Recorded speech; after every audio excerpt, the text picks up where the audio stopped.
Israel's deadliest strikes on Lebanon.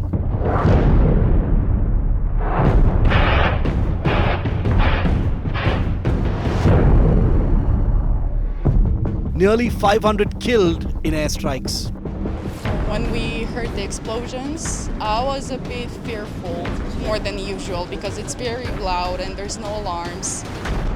Hezbollah retaliates, but Iron Dome intercepts.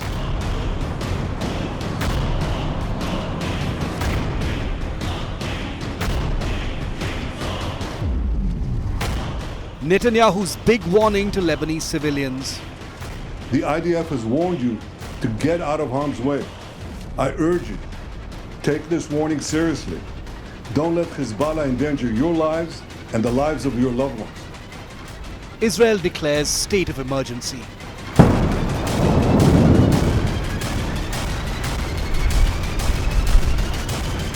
The latest in the Israel-Hezbollah escalation. It's now been nearly a year since the Israel-Gaza conflict started, but the real violence is now happening at the other end of the country. It's northern front with Lebanon. The Israel-Lebanon war is escalating and the death toll increasing every 24 hours. In the deadliest attacks since the 2006 Israel-Hezbollah war, Israeli airstrikes have now killed more than 585 people in southern Lebanon. This came right after pagers and walkie-talkies exploding in Lebanon, which killed several people and injured thousands in what is said to be an elaborate Mossad operation. The Israeli army released aerial footage showing strikes on Hezbollah targets in southern Lebanon, the country directly to the north of Israel. The Israeli army said that over the past day in multiple airstrikes, the Israeli Air Force has struck approximately 1,600 Hezbollah terror targets in southern Lebanon and the Bekaa Valley. Israel's Prime Minister Benjamin Netanyahu, who you just heard, issuing a warning to Lebanese citizens, urging them to get out of harm's way, and that the Hezbollah has been using innocent citizens as human shields. Meanwhile, Lebanon also launched retaliatory strikes in northern Israel, which were intercepted by the Iron Dome air defense system. Soon after this, Israel has declared a state of emergency across the country till the 30th of September.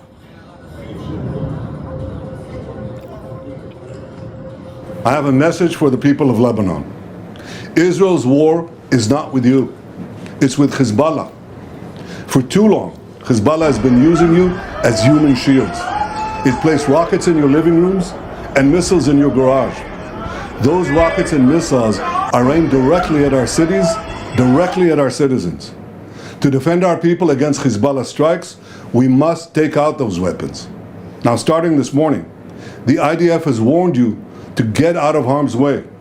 I urge you, take this warning seriously. Don't let Hezbollah endanger your lives and the lives of your loved ones. Don't let Hezbollah endanger Lebanon. Please, get out of harm's way now. Once our operation is finished, you can come back safely to your homes.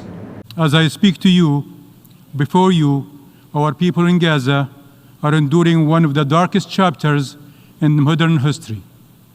For nearly a year now, Israel's genocidal war has caused unprecedented loss and suffering and humanitarian catastrophe.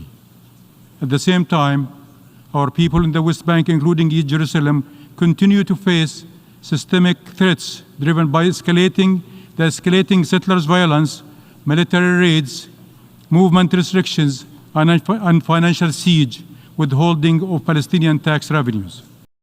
And joining us live from Lebanon's capital, Beirut, is Professor Dunya Harajli. She's professor at the Lebanese American University in the city. Professor Dunya, welcome. Thank you for speaking to us at this difficult time. In your assessment, ma'am, what is the latest situation in southern Lebanon right now?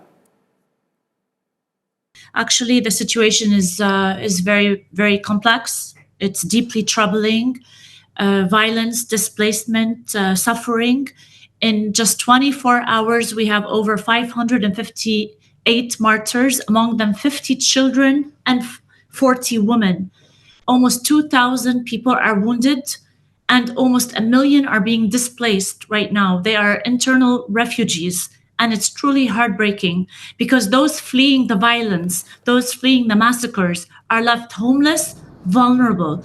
They're really grappling with the loss of their homes and livelihood. And they're lacking the basic necessities like shelter, food, clean water, medical care. Yesterday, the Israelis told people to leave, and they did threaten to start bombing the villages. However, when people started leaving, they encountered airstrikes on the way. They did not give them enough time to pack and leave in safety. On the contrary, there were airstrikes against ambulances, against families. From the south to Beirut, a normal trip that would take only an hour, yesterday took more than 10 hours.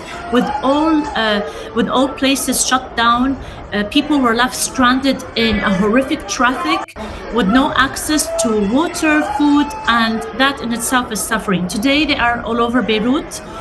They're sleeping on the streets. Of course, the internal community, as we are a collectivist culture, we try to help by opening homes, by opening schools. The government has opened almost 100 schools for those internal refugees to be there. But still, the fear, the widespread fear, and the instability of what next, and the cycle of grief and trauma and loss of life that we are witnessing is unprecedented. I repeat, unprecedented. In the past, we've had a lot of atrocities and massacres and genocides, especially when people try to hide in places, and then the Israeli flagrant aggression against civilians.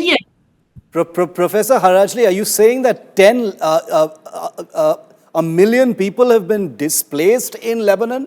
Is that how many people have been displaced? We know over 500 people have been killed, but a million people displaced would make this a huge humanitarian catastrophe. Yes.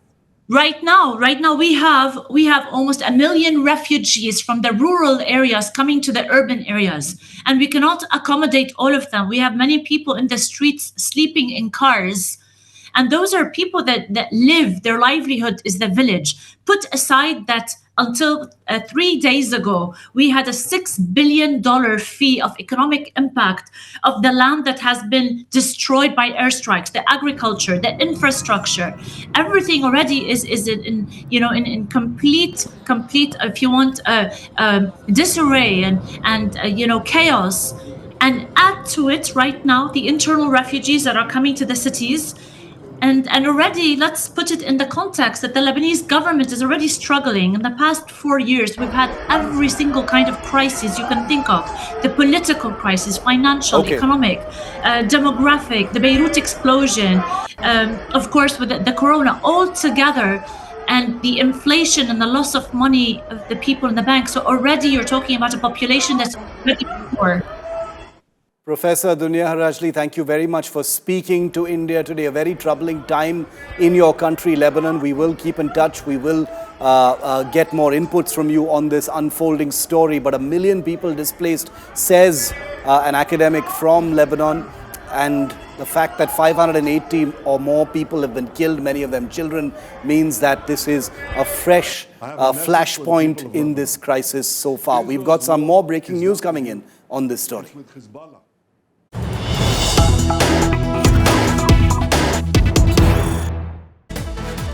And the airstrikes haven't stopped. There are fresh Israeli airstrikes being reported now in southern Lebanon. This is an operation that the Israeli military is calling Northern Arrows.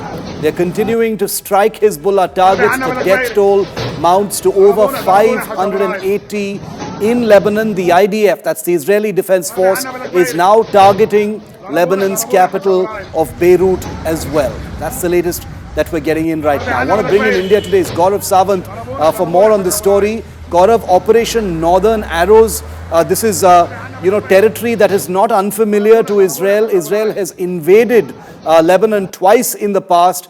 It appears that the decks are being cleared for some kind of a larger operation. Possibly you've had Netanyahu appeal to civilians and citizens in Lebanon to find cover as well. What are you hearing? Shiv, massive airstrikes, massive, almost relentless airstrikes and a dangerous escalation on Israel's northern borders with Lebanon. There have been 1,300 areas that have been targeted. 1,300 is a huge area to target. 1,300 targets acquired is huge, but that's exactly what Israel has done in the past 24 hours, and giving details of every home that is being targeted, including those that have rocket launchers in the basement, or as Israel puts it, whether it's missiles, rocket launchers, rockets in the attic. All of those locations are being targeted and people are being told. So they've intercepted and they've gone through the mobile telephony system, through pagers, through radio, telling people evacuate, leave your house. If you are living anywhere close to any Hezbollah location, any Hezbollah weapon storage area, at least leave, go 1 kilometer away, or leave that village altogether and do not return home till we tell you to return home. When people are on their way to Beirut, there are reports that even precision strikes are taking place near Beirut or on the outskirts of Beirut, wherever Hezbollah leaders are. And according to Israel, they've targeted Ali Karaki, one of the main southern area commanders of the Hezbollah. So they're saying Hassan Nasrallah downwards, they've taken out practically the entire leadership of Hezbollah, those who were leading operations, and were planning an October 7 kind of an attack on Israel from the northern side. So they've been taken down. They're calling this a preemptive strike. Gaurav, October 7th is approaching. That will be the first, the crisis would have been on for 1 year. October 7th will also be seen by many of these groups as a day to remind Israel perhaps of what happened on that date last year. A state of emergency has already been declared in Israel. But could there be a ramp up of operations as well, across, not just in Lebanon, but also in Gaza and elsewhere? So, Shiv, the information that we have from the Israeli Defense Forces seems to indicate that they are well and truly in control of the situation around Gaza. They have forces in and around that area, and Hamas no longer poses that potent military threat that it did 1 year ago. And it took almost a year-long operation for Israel to be able to say that. That's point one. Point two, but they're not in a position to say that because, as you well know, Hezbollah is much better armed compared to Hamas. They have longer range weapons. They have larger quantities of weapons, whether it's missiles or rockets, and those rockets and missiles can hit every part of Israel, and Israel hasn't been able to take them out. So their biggest apprehension is on the first anniversary. Before or on the first anniversary of those October 7 attacks, there will be a massive strike, and this time from the Hezbollah-held Lebanese territory, and that is why they've mounted an air operation, they've mounted missile strikes, they have their forces poised to enter. But will ground forces, which is the artillery and armor and mechanized forces and ground forces, will they enter, or will it remain an air operation? That remains to be seen, Shiv. All right, thanks very much, Gaurav, for joining us with the latest on this big unfolding story. It's a story that we're going to continue to track very, very closely on the ground as well. Remember, there are lots of Indians who live both in Israel as well as Lebanon. We'll get you that aspect of the story as well during our coverage in the days ahead.